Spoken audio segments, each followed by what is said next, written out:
بسم اللہ الرحمن الرحیم۔ طارق عزیز مرحوم جو کہ نیلام گر جن کی پہچان تھی، ان کی آج برسی ہے، تو یہ پودا میں ان کے نام کرتا ہوں۔ اللہ رب العزت ان کو جنت میں اعلیٰ مقام عطا فرمائے۔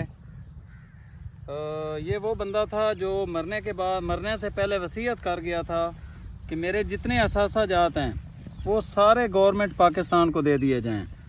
حتیٰ کہ سننے میں آیا ہے کہ ان کا ایک بہت قیمتی کتا تھا، تو وہ بھی انہوں نے وصیت میں لکھ دیا تھا کہ یہ بھی گورنمنٹ پاکستان کو دے دیا جائے۔ تو اس طرح کے لوگ بڑے عرصے کے بعد جا کے پیدا ہوتے ہیں۔ تو آج کا یہ پودا میں طارق عزیز صاحب کے نام کرتا ہوں۔ اللہ رب العزت اس کے یہ صدقہ جاریہ کے طور پر ان کے نام کا لگا رہا ہوں، تو اس کا سارا اجر طارق عزیز جو کہ نیلام گر والے تھے ان کے نام کرتا ہوں۔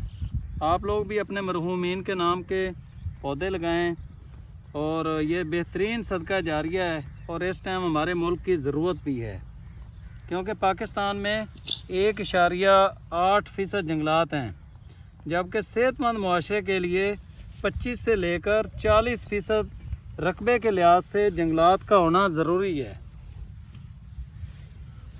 بسم اللہ الرحمن الرحیم۔ اللہم صلی علی محمد وعلی آل محمد کما صلیت علی ابراہیم وعلی آل ابراہیم انک حمید مجید۔